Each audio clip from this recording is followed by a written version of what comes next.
Welcome to the Trinities podcast, where we explore theories about the Father, Son, and Holy Spirit. Do you love God enough to think about Him?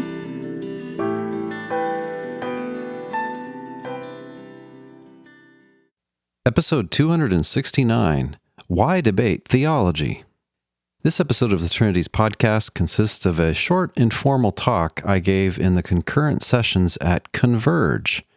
Converge was a first ever meeting of different biblical Unitarian groups. It was held at Hiram College in Ohio in August of 2019. Everyone had a wonderful time. It was very encouraging. It was a time to make new connections. It was even better than its organizers had hoped for. I hope that this kind of meeting can happen regularly. I discuss biblical precedents for debating, why I do it, some upsides and some downsides of debating. I just wanted to talk a little bit about debating, and the bottom line is I think there need to be more theological debates. And by debates, I mean stand-up, knockdown, hour and a half, 2 hour and a half long formal debates. I'm not primarily talking about getting into arguments on Facebook, although a lot of the things I say will be applicable to that. So if that's your main interest, I hope it'll be a little bit helpful to you. I've debated, I don't know, maybe 10 times. 3 of them are on YouTube. One is me debating my atheist professor friend about the existence of God. That's a pretty good debate, I think. That's a pretty good video. And then I debated Michael Brown about the Trinity, whether the Bible supports the Trinity. And then most recently, I debated this evangelical apologist named Chris Date about whether or not the Bible supports the deity of Christ. So I just wanted to share some ideas and some lessons that I've learned. And I think the first thing to get clear about is the difference between an argument and a quarrel. Some people just debates turn them off because they just associate it with ruined Thanksgiving dinners.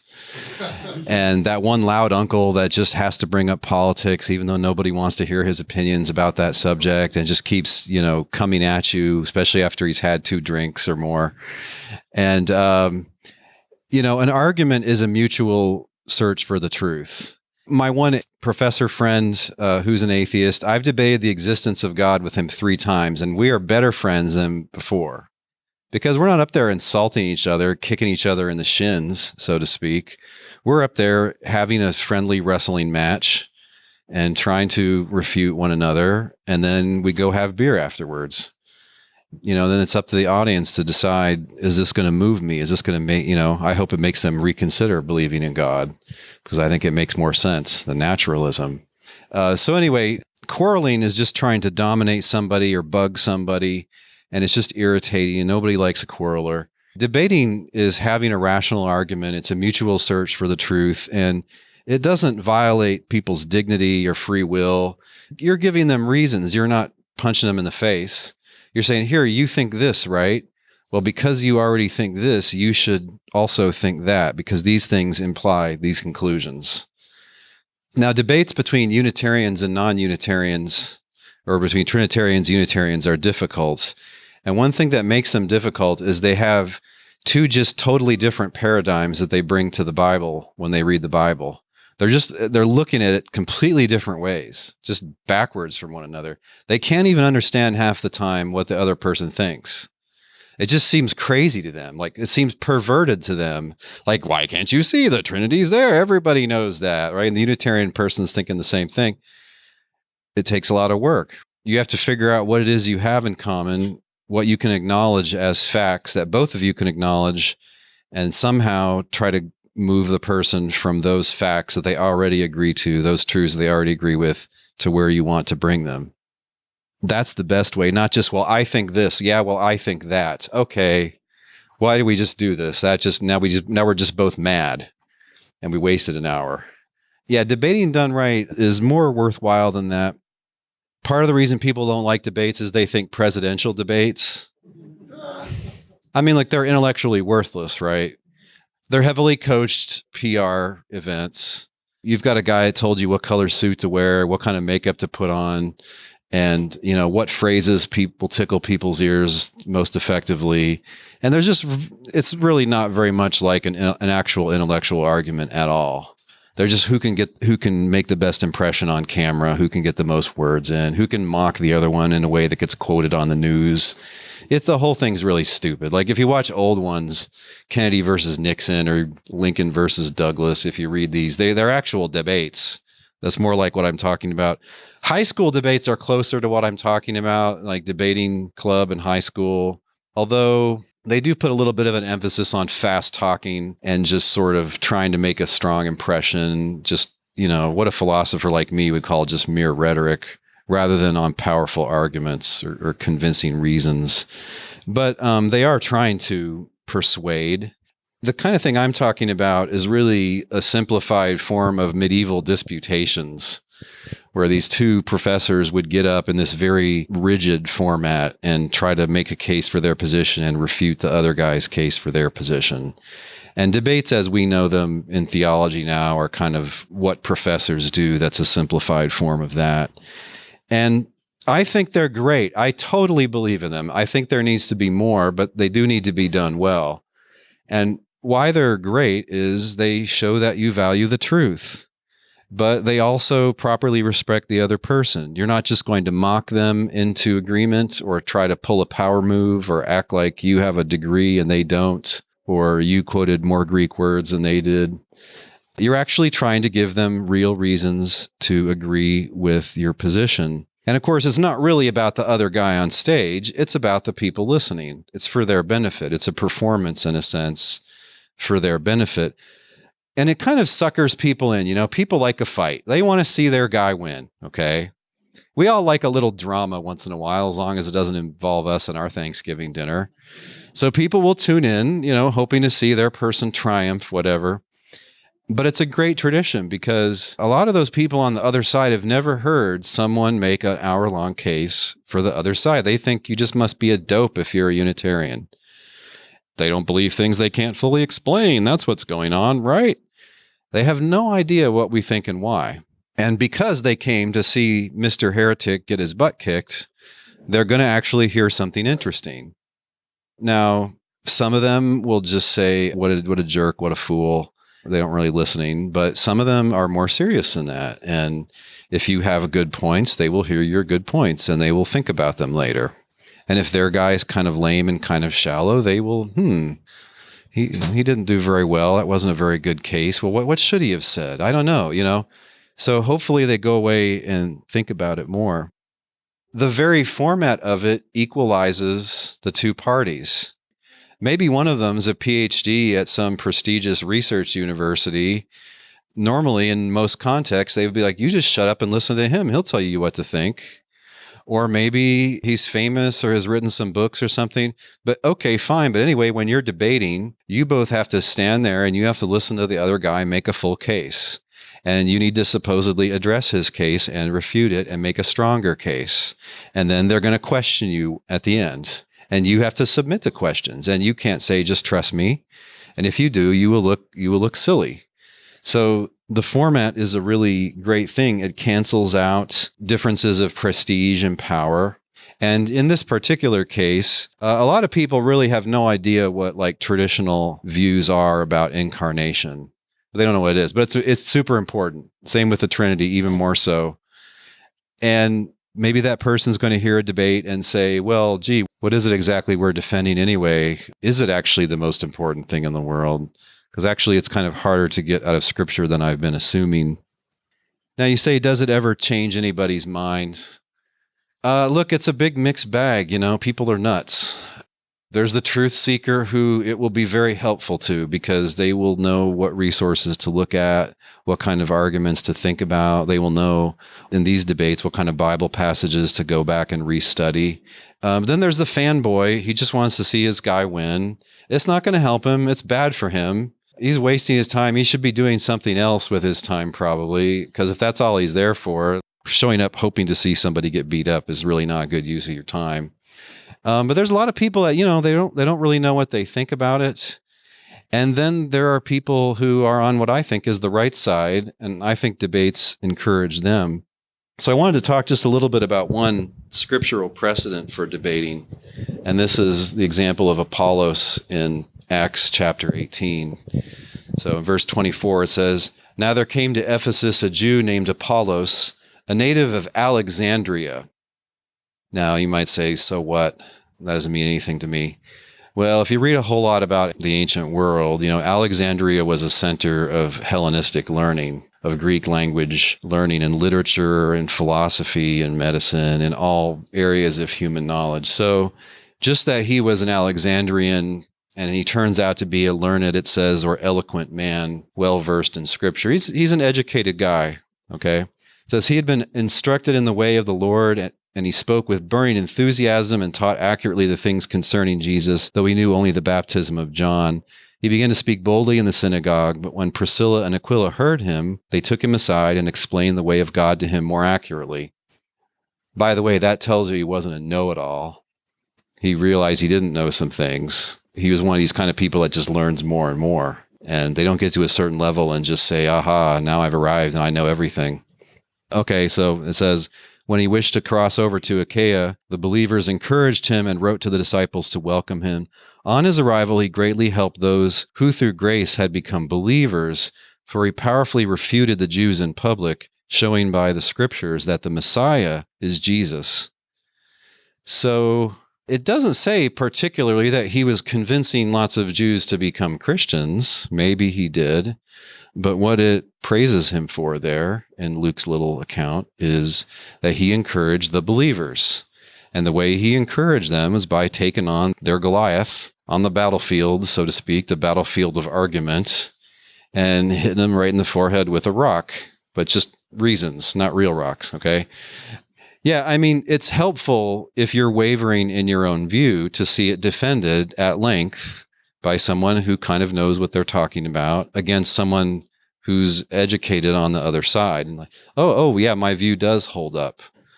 And so that's one of the main reasons I do it, really to encourage Unitarian Christians.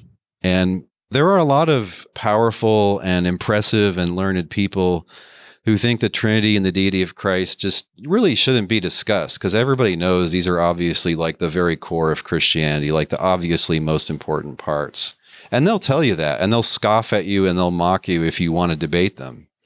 And they'll call you heretic and worse things. And, that really stings when it's somebody in you could say a superior social position to you. And it's helpful when you know that actually, my view can be defended just as well as yours, actually better, I think.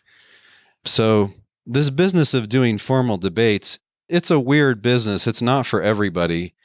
And in a minute, I'll tell you some downsides of it and some problems with it. But I do think it's important just to encourage people and show that the position is defensible and should be thought about.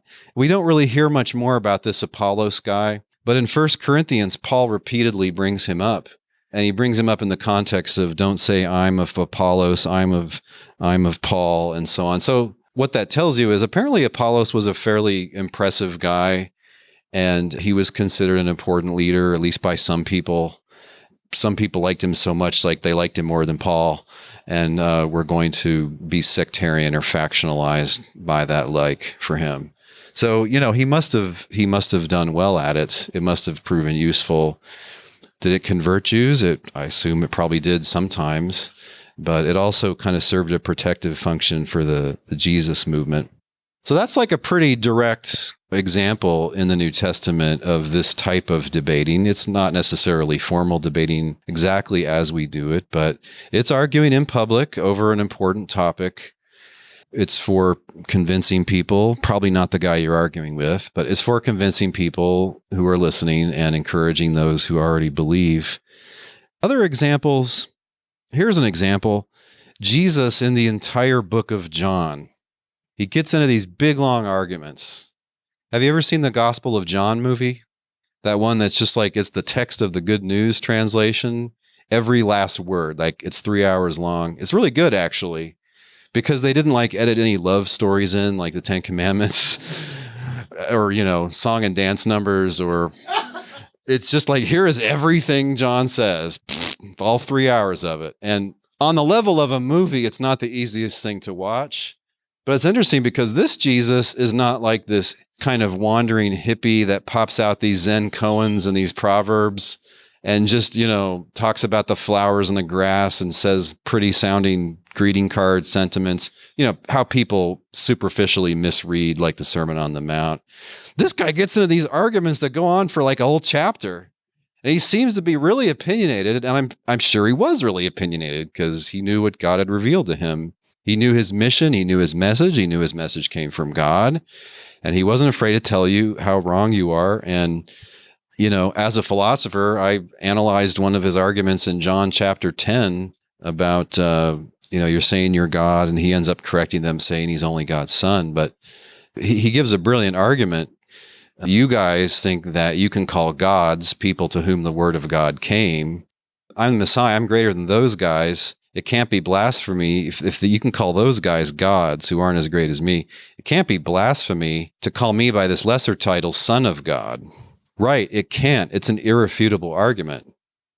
And so he's refuting them in public and making them mad. They can't come up with good answers to these things. So according to John, I make the traditional assumption that it's really by John. I think that's why he so boldly departs from the first three earlier Gospels. I think he remembered, the gist of some of these arguments, and that's why he put it that way. When the Trinities podcast returns, I give an even broader precedent for the practice of debating.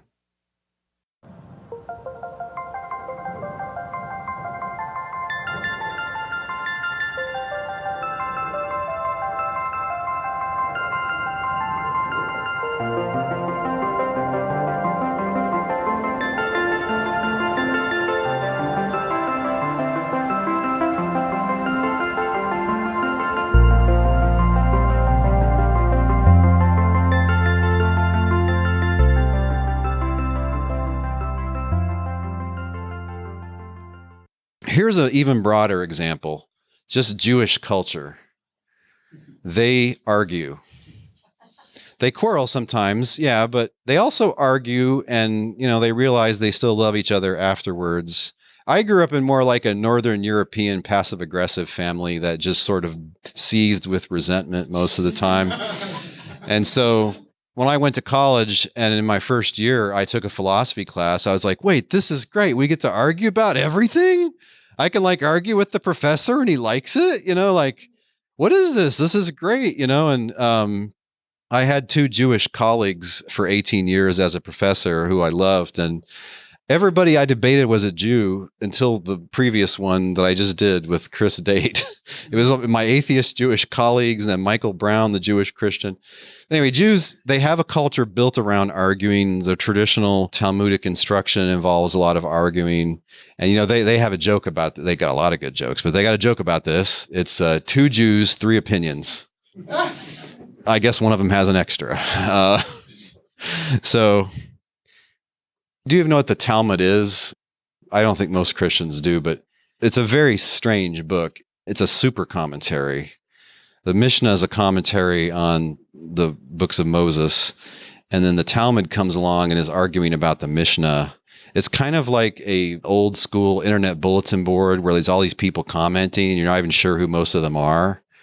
So the Talmud's really hard to read. It's punishing to read. Every page just kills you because you don't know who's talking and what they're really arguing about half the time. But it's interesting that they built the arguments into their commentaries, and they also see the books of the Bible as arguing with each other, which is interesting. Is it just a personality contest? Look, it depends on the listener. Personality is always a help if you have any. And some people just, I just like that guy. I don't like that guy. Whatever. Okay. But if you're serious about truth, you have to be serious about the arguments and the evidence that's being discussed. If you're going to go to a debate, you have to drink your caffeine before and bring your notebook and write a bunch of stuff down and then try to ask devastating questions in the Q&A portion and see how you do. Downsides of these kind of debates, it takes months of preparation. Like if the person has written on the topic, you really need to go read it. Otherwise, you're wasting people's time. You're not gonna even understand what they're saying. It's like when I debated Michael Brown, I read all of his relevant stuff. I watched a bunch of his debates. It's not something you just jump into because you're feeling feisty like maybe you do when you Facebook argue. It's nerve-wracking. In my experience, it's not nerve-wracking when you're getting up to do it because you've been preparing for it by months. You're like, let's just get this over with already. Like, I'm not nervous when I'm up there and about to do it. But like beforehand, like there's these little moments of terror, like, oh no, I'm going to get up and people and argue about this. Like, what am I doing? So it's not for everybody. You might have to be the kind of person who cares a little bit less about what people think about you for this and for other reasons. If you are a biblical Unitarian and you participate in debates, you will be an object of ridicule online.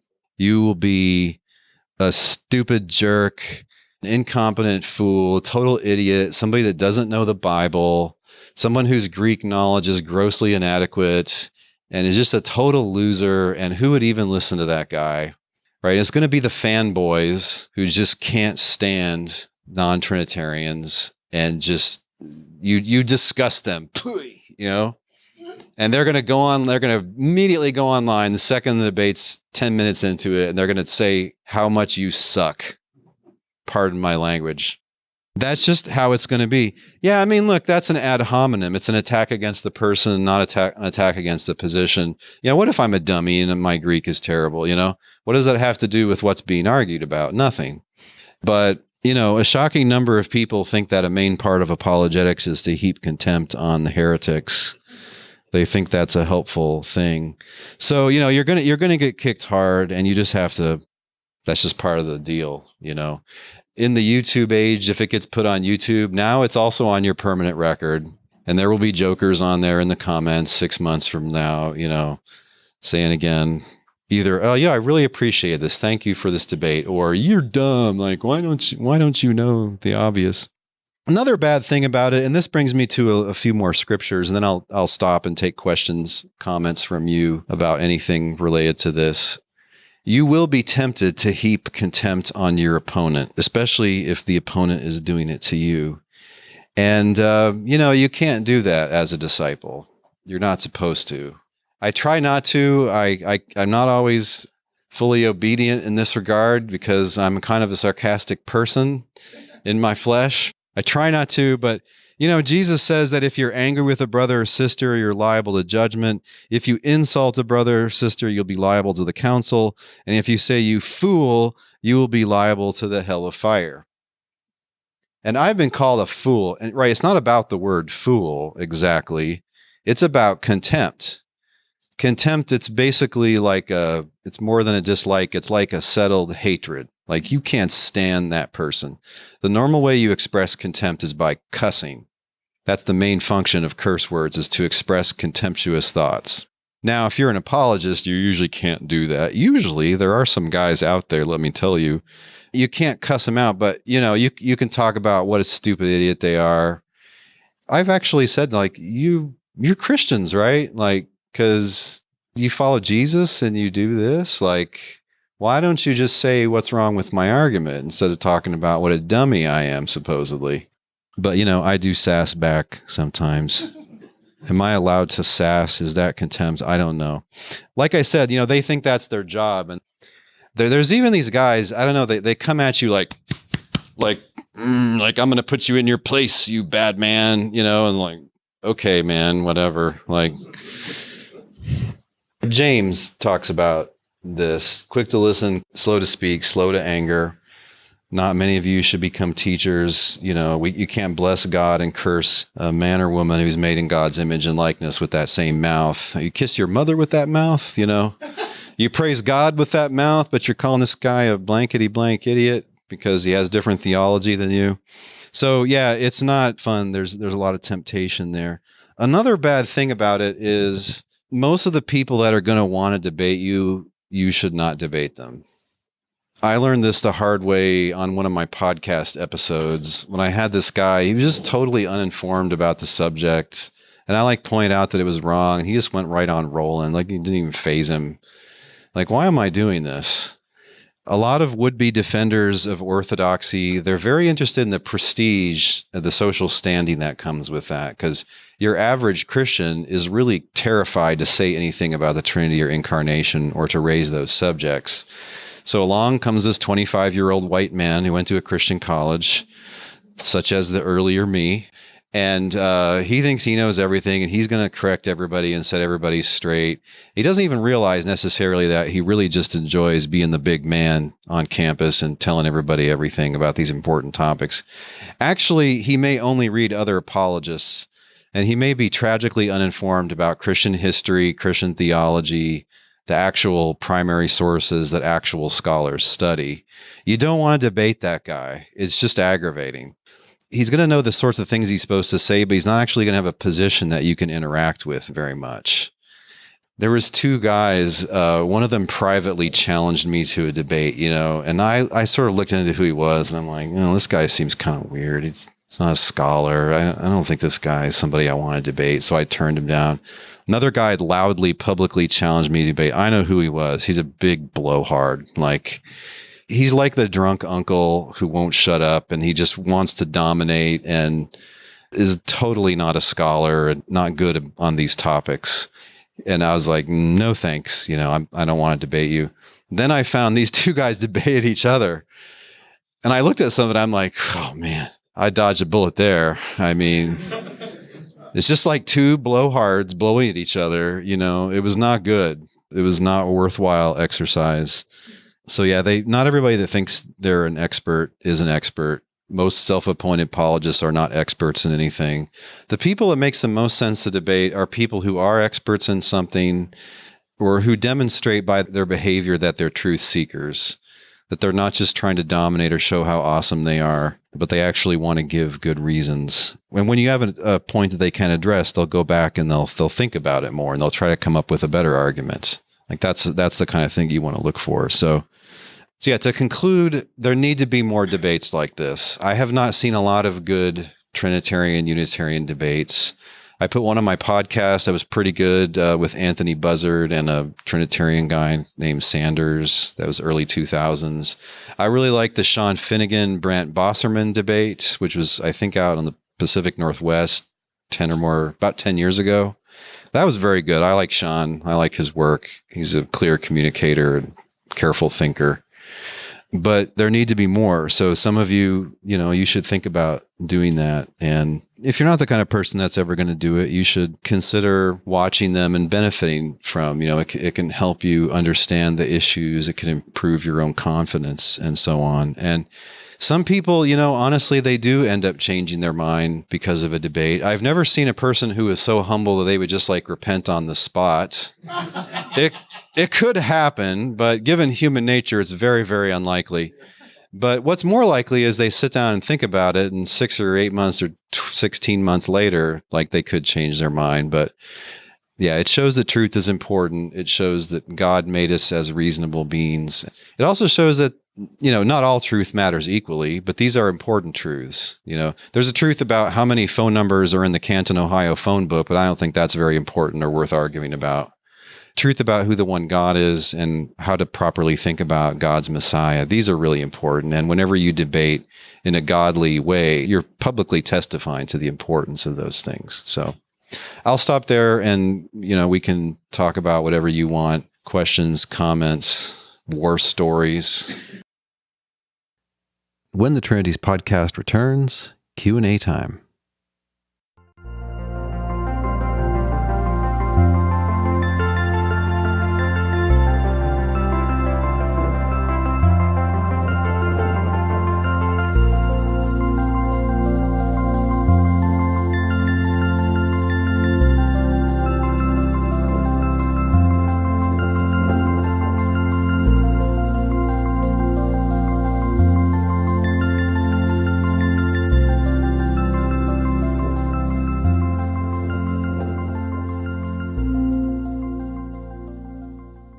Aquila and Priscilla take away Apollos to talk to him privately, as opposed to then he debates the Jews publicly.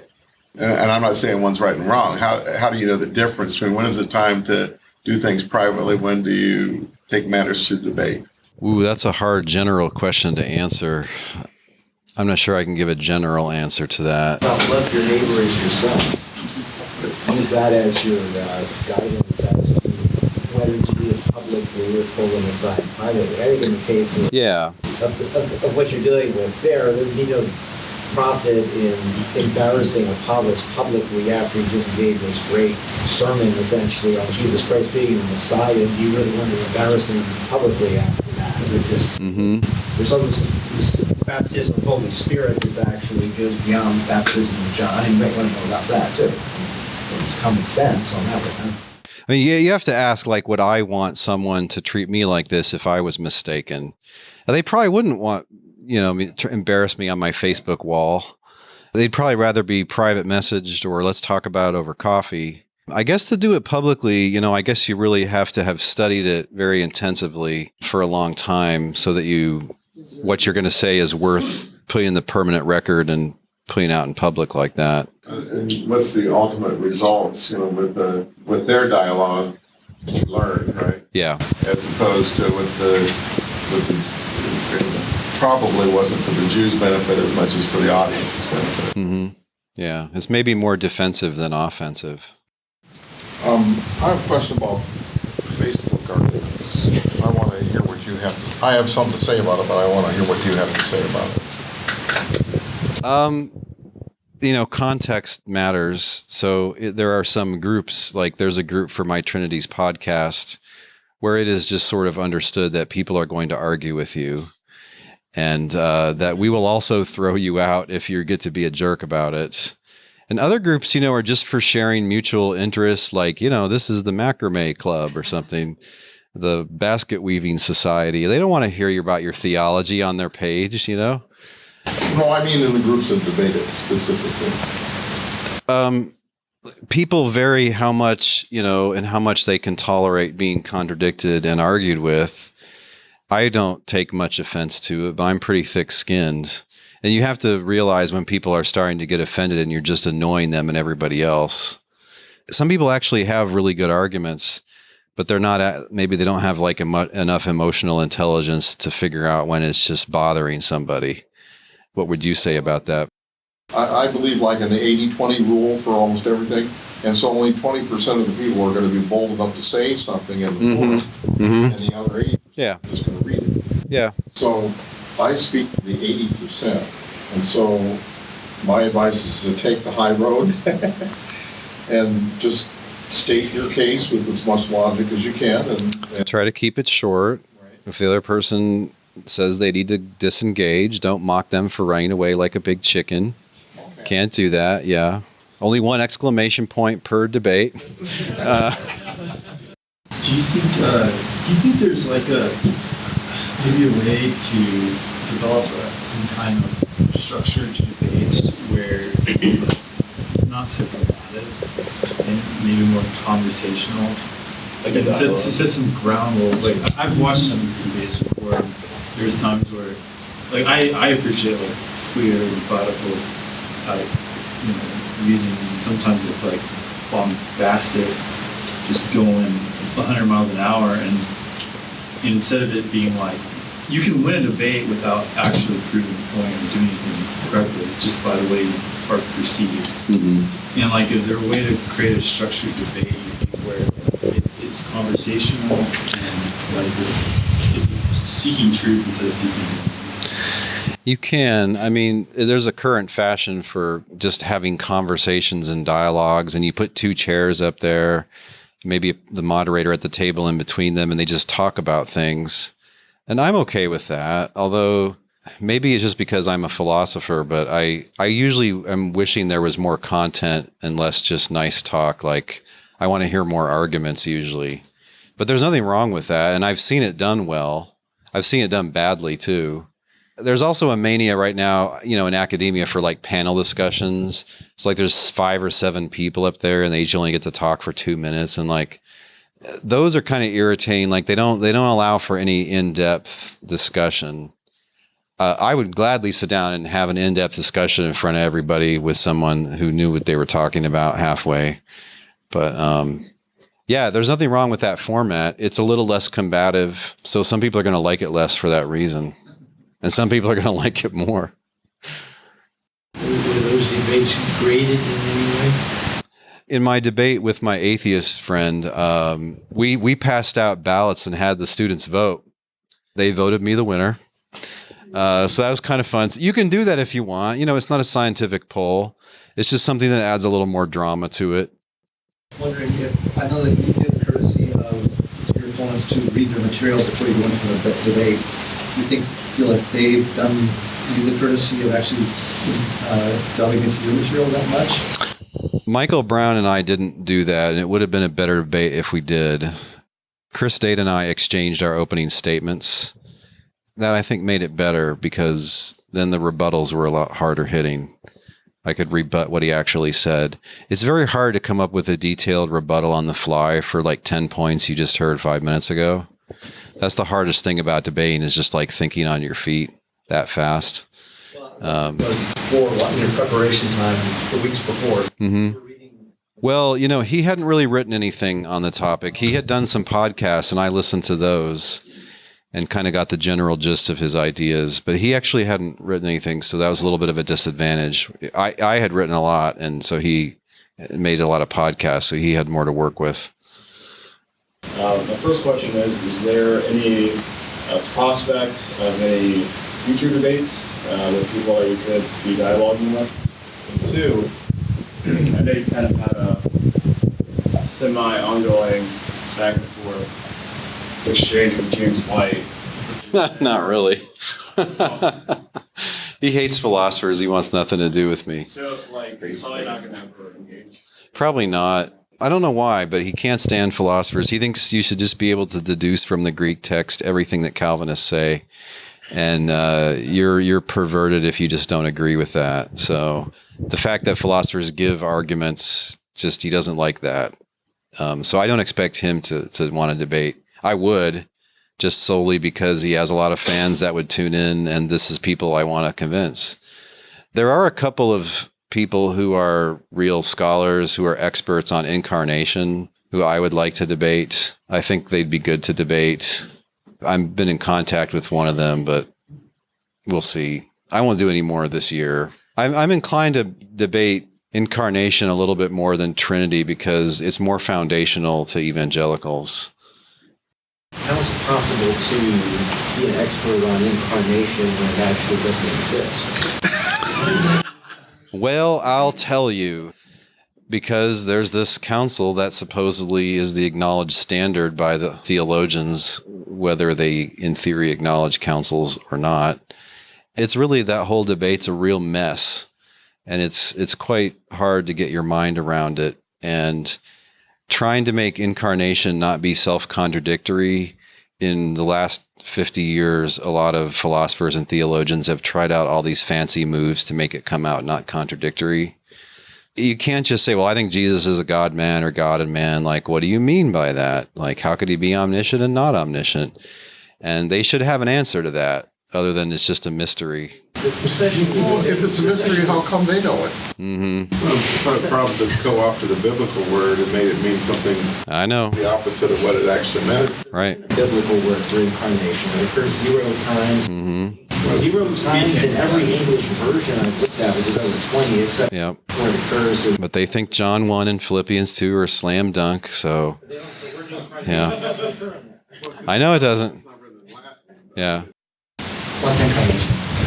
I feel like I get a lot more of what we're talking about, right? It's that the eternal divine nature of the Son entered into a mysterious hypostatic union with a complete human nature, body, and rational soul.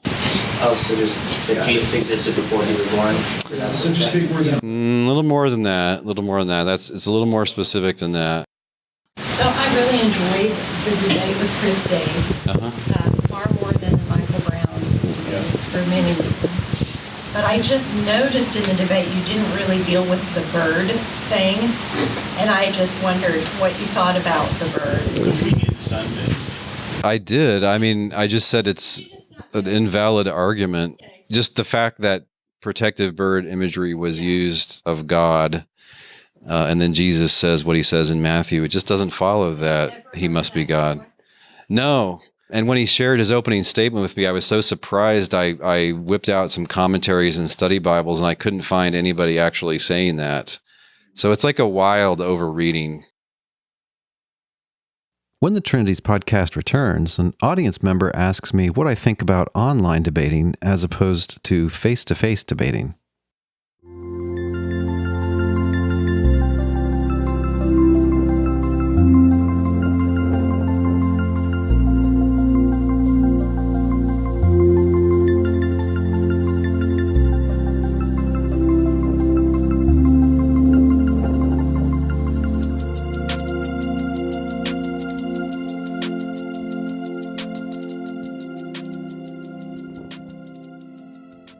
What do you think the pros and cons are of having like an internet debate with like an internet mediator or moderator versus having like a public forum like an auditorium debate? Because I've seen both. They both have different feels. I think it's fine. It's second best. The energy level is usually lower. It's maybe harder to make it watch-worthy. There's nothing wrong with it. It's fine. I've seen ones that are pretty well done. But the audience questions are more difficult to deal with because they're not just right there and can talk for themselves. Someone's trying to field them online, and a lot of times it doesn't work very well. But it's nice that it's automatically recorded and put in the record. I don't know. I do prefer the face-to-face. I think it's better, but I don't have any terrible objection against those.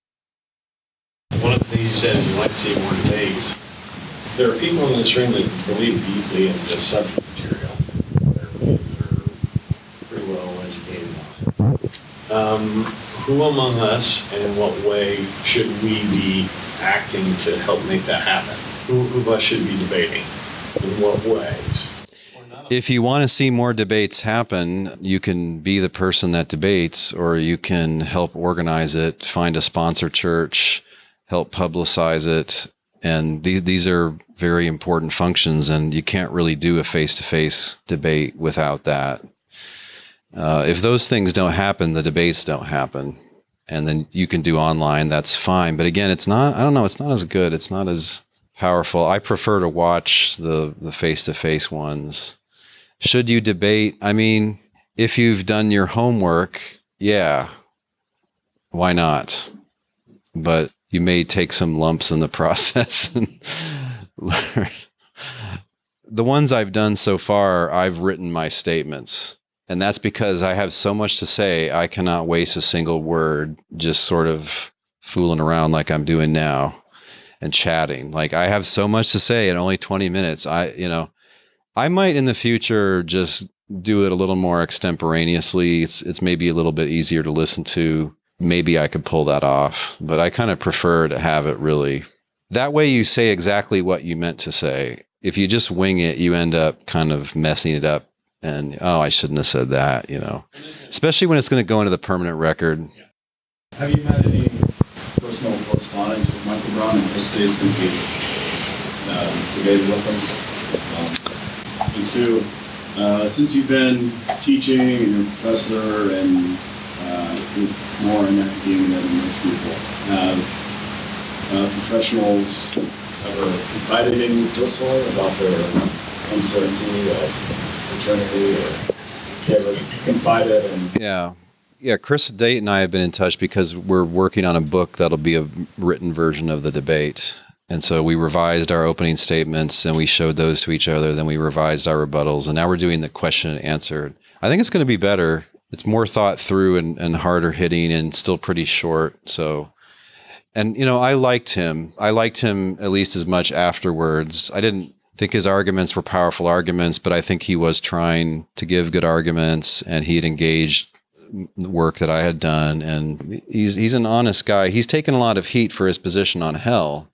He wants to be an apologist and a professor, hopefully, but when you believe in annihilation and not eternal conscious torment, you pretty much shot yourself in the foot. And he did that because he has integrity and he was willing to pay the price for what he thought was correct. And that's part of the reason why I wanted to debate him, because I knew he was that kind of person by his behavior. Michael Brown was surprised and irritated by all these non-Trinitarians that thought this debate was so interesting, and he wanted to get back to talking about culture war issues and why Trump should be voted for, even if he's a bad guy. And so he pretty much told everybody he was sick of this. He didn't want to get sucked into more Trinity things, and so no, we haven't been in touch or anything. Sorry, what was the second question? Yeah, like professional. Oh, yeah. Like I can think of one fairly well-known theologian who writes books on other topics. He said to me once, Trinity, like basically wants no part of it. Like no good can come of investigating this. Because if you say anything specific, someone else is going to call you a heretic. And lots of people, they basically avoid the topic, especially if you work at a Christian college and you have kids and a wife and you went to grad school and you have student debt. And that's like the last thing you're interested in. It's not cool. Now, if you come up with some really cockamamie speculation and you say, hey, what if the Trinity's this? That'll at least be tolerated and considered mildly interesting, if not cool. But right, you can pretty much get away with almost anything as long as you say that you're defending those things, even if it's really off base and not traditional nor biblical. But to be against it, I mean, you just can't be against it. And the smarter they are and the better informed they are, the harder they know it is. Like some of them know that actually you can't deduce these from the Bible. But come on, we're all Christians, right? I mean, can't doctrines and traditions develop and change? And this is just what we've done. So what's the problem, really? Yeah, we're still Protestants. There's a lot of excuses to kind of not get into it, right? The apologists think they have everything to win. It's going to build up their own prestige and their own awesomeness if they go refute all the terrible heretics about Trinity and the Incarnation. Like the more serious professor types, most of them do not want to touch it. It's like no good can come of that. Either I won't do well in the debate, or I'll come up with something that makes sense and everybody will tell me it's heresy and I'll lose my job. So they're answerable to the Lord Jesus and to God for their behavior based on what they know. So I'm not here to cast stones at them and tell you what lousy people they are. But there is cowardice that comes into it. And there are people who know so much that they really shouldn't just sit there and nod their heads. One very admirable person, I don't know if y'all have met him, he's at this conference, Bill Schlegel. He was working in Israel at an extension of Masters University, teaching Hebrew and leading students to discover the Holy Land, basically. And he lived in Israel for 30 years. That was his job. And then he finally started to study this stuff and just pretty quickly realized it's not in the Bible, and they basically forced him out, you know. But he wasn't going to just sit there and lie and fake it. He just went down in flames and lost that career. There need to be more conscientious objectors like that. The more churches we have, the more chances are that there'll be people who realize that no, non-Trinitarians are not a bunch of cultists. Actually, they're telling you biblical theology. And, you know, what should a good Protestant do? If later tradition contradicts the Bible, then you got to go with the Bible, because that's the faith once delivered to the saints. So they are Protestants. You know, if you ask them why not agree with the papacy, they will say, because that's not in the Bible. It contradicts the idea of leadership that's in the Bible, right? Those are some topics you can argue, actually. Earlier Unitarians, sometimes they would bring up transubstantiation or the papacy. It's like, look, these are just as much in the Bible as the Trinity and the Incarnation are in the Bible, which is to say they're not there at all. And what's there is inconsistent with these things. So there's some arguments that need to happen among the scholars that are not yet happening. Would you ever debate a Catholic? Yeah, but it'd be a different debate because we wouldn't have as much in common as a Protestant. When I debate a Protestant, in theory, they agree with everything in the Bible. A Catholic does not need to do that. Some of them claim that they can do that and also believe church tradition, but some of the better educated scholars who are Catholics, they will say, yeah, actually the Trinity is not in the Bible, the Incarnation is not in the Bible, these are later ideas. But Mother Church, who gave us the Bible, has the same amount of authority to tell us later on that about the Immaculate Conception and the Blessed Assumption of the Virgin and transubstantiation and all that jazz. So you have to have an argument about the authority of the Roman bishop. Is it really consistent with the Bible and with history? Or was there later propaganda about how this went down? I mean, you can just observe that there are no early popes. And then the Bishop of Rome starts to say that he's one of the most important bishops because he's in one of the biggest, baddest cities. But so does the guy in Alexandria and the guy in Antioch, etc. So you can watch it evolve over time. Peter was not the first pope. That's like saying Thomas Jefferson was the first guy that ran an internet website. Yeah, it just didn't exist then. Do you see anything in common with the Protestant arguments against transubstantiation and our arguments against the Trinity? Yes. Do y'all know what transubstantiation is? Have you seen the little wafer that Catholics use instead of a piece of bread? Okay, they claim that is Jesus' entire body. Literally. And it has the observable properties of a little wafer made of wheat, but is really a whole man's body. And the little drink of wine is Jesus' blood, even though it tastes like wine. And they claim that the underlying reality has been switched whenever the priest says, hoc est corpus meum, this is my body. The underlying substance has been switched, so now it's really flesh and blood, but the observable properties have remained the same. And so they literally think they're eating Jesus. I've had conversations with my students about this. It's a little creepy. You know, dude thinks he eats Jesus every time he goes to Mass. But look, God gave us eyes and hands and taste buds, and this is how we figure out what objects are, right? This is not an apple. I know it's not an apple. It's the wrong shape. It doesn't taste right. It doesn't crunch right. This is not an apple, right? So, okay, but that's not a guy's body that you just put in your mouth. So insofar as people are offering contradictions and saying that they're true, or they're offering apparent contradictions, that goes against our truth detecting powers, not of sight and touch and taste, but of just reasoning about what's consistent and what's inconsistent with itself. It's authority against your own reason, right? You know that's not blood. You know that's not flesh. But they're like, that's what you will think. And like you're like, oh, okay, I guess. There's a famous saying by St. Ignatius of Loyola, something like, if Mother Church tells me black is white and white is black, then I will just believe that because that's what Mother Church tells me. It's like, that is not how you're supposed to use your mind, my friend. God gave you that to use and not to step on. Thank you so much, and we can talk more maybe afterwards, but I should let you go now.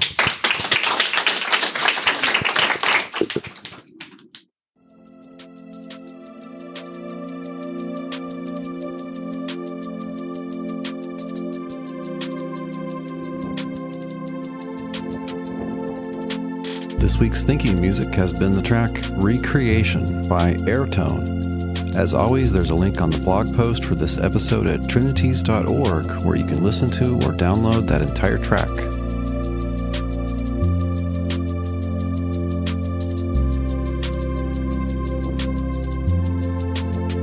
If you love the Trinities podcast, please share this episode on social media like Twitter or Facebook.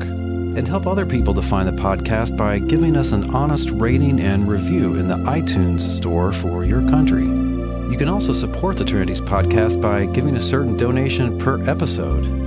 If you're interested in that, please visit patreon.com/Trinities.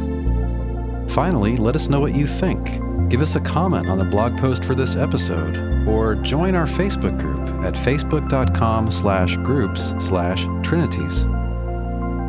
The Trinities podcast is supported by and made for thinking believers like you. Thanks for your support, prayers, and encouragement.